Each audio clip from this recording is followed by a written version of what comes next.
ಈಗ ಕೆಪಿಸಿಸಿ ಅಧ್ಯಕ್ಷರ ಬದಲಾವಣೆ ಮಾಡ್ತೀವಿ ಅಂತ ಹೋಗೋದು, ಸಂಪುಟ ಪುನರ್ರಚನೆ ಮಾಡ್ತೀವಿ ಅಂತ ಹೋಗೋದು ಜೇನುಗೂಡಿಗೆ ಕೈ ಹಾಕದಂಗಾಗತ್ತೆ. ಸದ್ಯಕ್ಕೆ ಯಾವುದು ಬೇಡ ಅಂದ್ರಂತೆ. ರಾಹುಲ್ ಗಾಂಧಿ ವೇಣುಗೋಪಾಲ್ರ ಜೊತೆಗಿನ ಚರ್ಚೆಯಲ್ಲಿ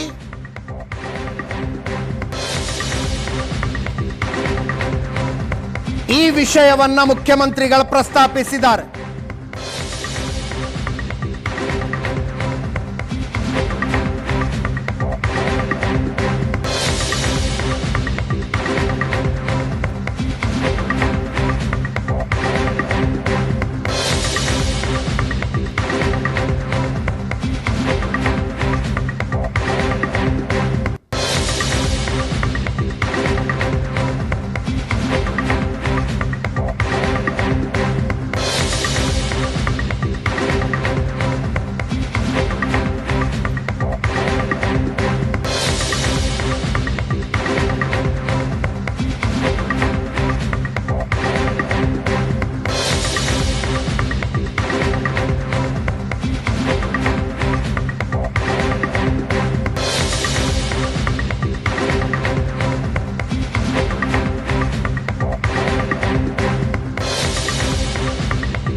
ಅಧ್ಯಕ್ಷರ ಬದಲಾವಣೆಯ ಪ್ರಸ್ತಾಪವನ್ನ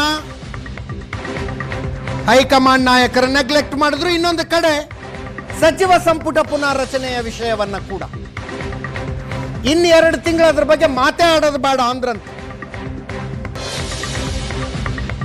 ಸರ್ಕಾರ 2 ವರ್ಷ ಕಂಪ್ಲೀಟ್ ಮಾಡಿದ ಮೇಲೆ ಚರ್ಚೆ ಮಾಡೋಣ, ಮೇ ನಂತರ ಅಂತ.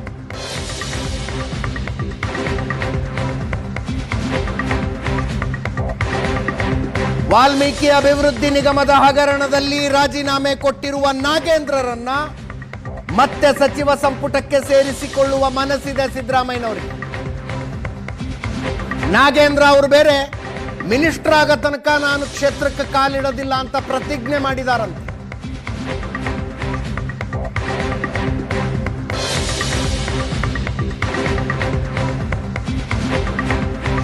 ಅದಕ್ಕೂ ಬೇಡ ಅಂತ ಇದೆ ಹೈಕಮಾಂಡ್.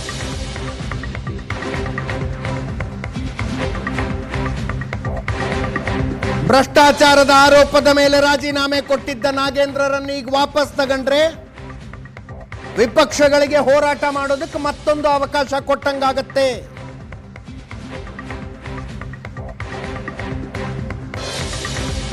ಯಾವುದು ಈಗ ಬೇಡ ಅಂದ್ರಂತೆ.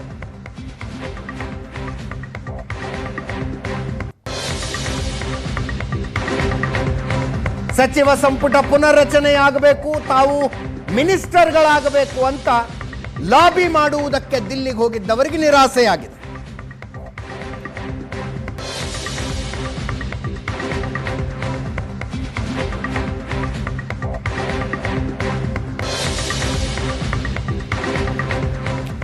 ಮತ್ತೊಮ್ಮೆ ನನ್ನ ಕೊಲಿಗ್ ಪ್ರಶಾಂತ್ ನಾಥ್ ನೇರ ಸಂಪರ್ಕದಲ್ಲಿದ್ದಾರೆ. ಪ್ರಶಾಂತ್, ಕರ್ನಾಟಕ ಭವನದ ಉದ್ಘಾಟನೆಗೆ ಹೋಗಿದ್ರು, ಅದನ್ನು ಮುಗಿಸ್ಕೊಂಡು ಬಂದಂಗಾಯ್ತು. ನೋಡಿ, ಮೇಲ್ನೋಟಕ್ಕೆ ಸಂಪುಟ ಪುನಾರಚನೆಗೆ ಹೈಕಮಾಂಡ್ ಅವಕಾಶ ಕೊಡಲ್ಲ ಅಂತಕ್ಕಂಥದ್ದನ್ನು ನಾವು ಮೊದಲು ಕೂಡ ಪಾರ್ಟಿ ರೌಂಡ್ಸ್ನಲ್ಲಿ ಮಾತಾಡ್ತಾ ಇದ್ದೀವಿ. ಆದರೆ ಸಿದ್ದರಾಮಯ್ಯ ಬಣ ಕಳೆದ 1 ವಾರದಿಂದ ಪ್ರಯತ್ನವನ್ನು ಪಡ್ತಾ ಇತ್ತು. ಮೊದಲು ಸತೀಶ್ ಜಾರಕಿಹೊಳಿ ಹೋದರು, ನನ್ನನ್ನು KPCC ಅಧ್ಯಕ್ಷರನ್ನಾಗಿ ಮಾಡಿ ನಾನು ಶಿಗ್ಗಾಂವ್ ಚುನಾವಣೆ ಗೆಲ್ಲಿಸ್ಕೊಟ್ಟಂತೆ ಜಿಲ್ಲಾ ಪಂಚಾಯತ್ ತಾಲೂಕ್ ಪಂಚಾಯತ್ ಚುನಾವಣೆಗಳ ಸಂಪೂರ್ಣ ಉಸ್ತುವಾರಿ ನಾನು ವಹಿಸ್ಕೊಳ್ತೀನಿ, 28ರ ಚುನಾವಣೆಯ ತಯಾರಿ ಶುರು ಮಾಡ್ತೀನಿ, ಇವೆಲ್ಲವನ್ನು ಸತೀಶ್ ಜಾರಕಿಹೊಳಿ ಖರ್ಗೆ ಅವ್ರಿಗೆ ಹೇಳಿ ಬಂದಿದ್ದರು, ವೇಣುಗೋಪಾಲ್ಗೆ ಹೇಳಿ ಬಂದಿದ್ದರು. ಆದರೆ KPCC ಅಧ್ಯಕ್ಷರ ಬದಲಾವಣೆ ಮತ್ತು ಸಂಪುಟ ಪುನಾರಚನೆ ಈಗ 2 ತಿಂಗಳು ಅಂದರೆ ಇವತ್ತು ನಾವು ಏಪ್ರಿಲಲ್ಲಿದ್ದೀವಿ ಅಂದರೆ ಅರ್ಥ ಜೂನ್ ಅಂದ್ಕೊಳ್ಳಿ. ನೀವು DK ಶಿವಕುಮಾರ್ ಡೆಡ್ಲೈನ್ ಅಕ್ಟೋಬರ್ 31ಕ್ಕೆ ಬರುತ್ತೆ. ಅದರ ಅರ್ಥ ಏನು ಅಂತಂದರೆ high command is open for a new chief minister idea. ಇದು ಇಡೀ ಸಂಪುಟ ಪುನಾರಚನೆ ಮತ್ತು KPCC ಅಧ್ಯಕ್ಷರ ಬದಲಾವಣೆ ಇಲ್ಲ ಅಂತಕ್ಕಂಥದ್ದರ ಅರ್ಥ DK ಶಿವಕುಮಾರ್ ಒತ್ತಡ ಹೈಕಮಾಂಡ್ ಮೇಲೆ ಕೆಲಸ ಮಾಡಿದೆ. ಎಕ್ಸಾಕ್ಟ್ಲಿ ಎಕ್ಸಿಕ್ಯೂಷನ್ ಸ್ಟಾರ್ಟ್ ಆಗತ್ತಾ, ವಿ ಡೋಂಟ್ ನೋ. ಆದರೆ something is going to happen in the year end ಅಂತಕ್ಕಂಥದ್ದು ಸಂಪುಟ ಪುನಾರಚನೆ ಮುಂದಕ್ಕೆ ಹಾಕಿದಾಗ ಸ್ಪಷ್ಟವಾಗ್ತಾ ಹೋಗುತ್ತೆ. ಯಾಕಂದರೆ ನೋಡಿ, ಅದರಲ್ಲಿ 2 ರೀತಿಯಾಗಿರ್ತಕ್ಕಂಥದ್ದಿದೆ. ಒಂದು, ಸಿದ್ದರಾಮಯ್ಯನವರು ಯಾಕೆ ಸಂಪುಟ ಪುನಾರಚನೆಗೆ ಪ್ರಯತ್ನ ಮಾಡ್ತಾ ಇದ್ದಾರೆ? ಹೊಸ ಸಚಿವರನ್ನು ತಗೋಬೇಕು, ಕೆಲಸ ಮಾಡೋದವ್ರನ್ನ ತೆಗಿಬೇಕು, ಅದು ಓಕೆ, ರಾಜಕಾರಣದಲ್ಲಿ ಅದನ್ನು ಹೇಳಬೇಕಾಗತ್ತೆ. ಸಂಪುಟ ಪುನಾರಚನೆಗೆ ಹೈಕಮಾಂಡ್ ಒಪ್ಪಿಗೆ ಕೊಟ್ಟರೆ ಮುಂದಿನ 1 ವರ್ಷಗಳ ಕಾಲ ತನ್ನನ್ನು ಬದಲಾಯಿಸೋಲ್ಲ ಅಂತಕ್ಕಂಥ ಒಂದು ಅಭಯ ಹೈಕಮಾಂಡ್ ಕೊಟ್ಟಂಗೆ ಸಿದ್ದರಾಮಯ್ಯನವ್ರಿಗೆ. ಆ ಕಾರಣದಿಂದ ಅವರು ಪದೇ ಪದೇ ಯಾಕೆ KPCC ಅಧ್ಯಕ್ಷರ ಬದಲಾವಣೆ ಬಗ್ಗೆ ಕೇಳ್ತಿದ್ದಾರೆ. ಸತೀಶ್ ಜಾರಕಿಹೊಳಿ, ರಾಜಣ್ಣ ಹೋಗಿ ಒಂದು ವೇಳೆ DK ಶಿವಕುಮಾರರನ್ನು ಅಧ್ಯಕ್ಷ ಸ್ಥಾನದಿಂದ ಕೆಳಗಿಳಿಸುವಲ್ಲಿ ಸಫಲರಾದರೆ DK ಶಿವಕುಮಾರ್ ಮುಖ್ಯಮಂತ್ರಿ ಸ್ಥಾನ ಕ್ಲೇಮ್ ಮಾಡುವಾಗ ಆರ್ಗನೈಸೇಷನಲ್ಲಿ ಪಾರ್ಟಿಯಲ್ಲಿ ದುರ್ಬಲರಾಗ್ತಾರೆ ಅನ್ನೋದು ಒಂದು. ಎರಡನೇದು, ಸಂಪುಟ ಪುನಾರಚನೆಯ ಅವಕಾಶ ಹೈಕಮಾಂಡ್ ಸಿದ್ದರಾಮಯ್ಯನವ್ರಿಗೆ ಸಿಕ್ಕರೆ ಅಷ್ಟರ ಮಟ್ಟಿಗೆ ಈಗ ಏಪ್ರಿಲ್ ಮೇದಲ್ಲಿ ಸಂಪುಟ ಪುನಾರಚನೆ ಆಯಿತು ಅಂತ ತೆಗೆದುಕೊಳ್ಳೋಣ.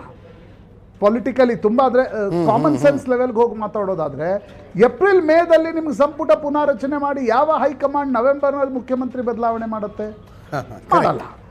ಆ ಕಾರಣದಿಂದ ಸಿದ್ದರಾಮಯ್ಯನವರು ಸಂಪುಟ ಪುನಾರಚನೆಯ ಪ್ರಸ್ತಾವನೆಯನ್ನು ಹೈಕಮಾಂಡ್ ಮುಂದೆ ಇಡ್ತಾ ಇದ್ರು. ಆಶ್ಚರ್ಯಕರ ರೀತಿಯಲ್ಲಿ ನೋಡಿ, ಚನ್ನಪಟ್ಟಣ ಬೈ ಇಲೆಕ್ಷನ್ಸ್ಗಿಂತ ಮುಂಚೆ ಮುಖ್ಯಮಂತ್ರಿಗಳ ನಿವಾಸದಲ್ಲಿ ಒಂದು ಸಭೆ ನಡೀತು. ಎಲ್ಲ ಸಚಿವರು ಅದರಲ್ಲಿ ಪಾಲ್ಗೊಂಡಿದ್ರು.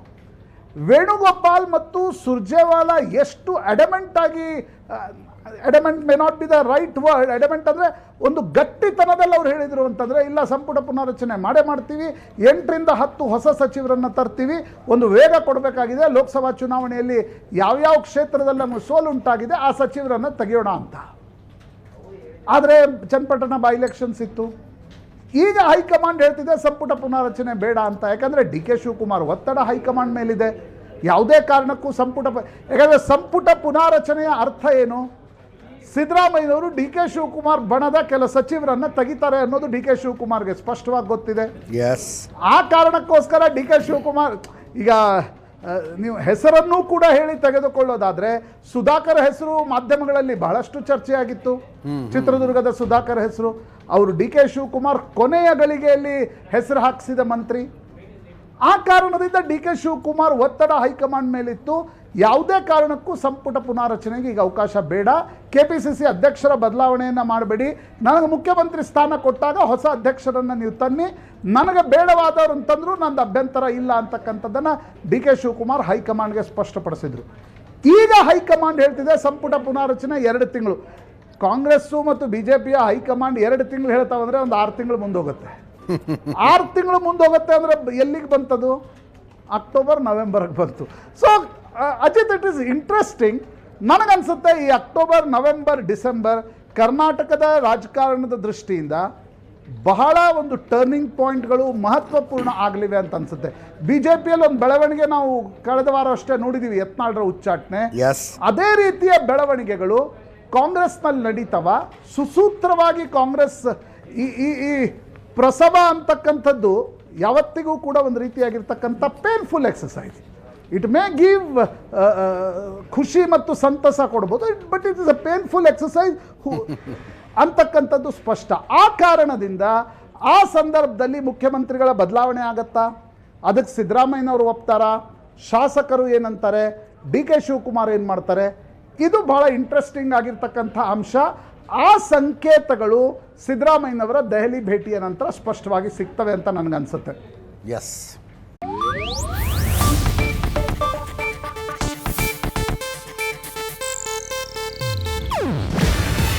ಇದು ಏಷ್ಯಾನೆಟ್ ನ್ಯೂಸ್ ನೆಟ್ವರ್ಕ್ ಪ್ರಸ್ತುತಿ. ನೀವು ನೋಡ್ತಿದ್ದೀರಾ ಏಷ್ಯಾನೆಟ್ ಸುವರ್ಣ ನ್ಯೂಸ್.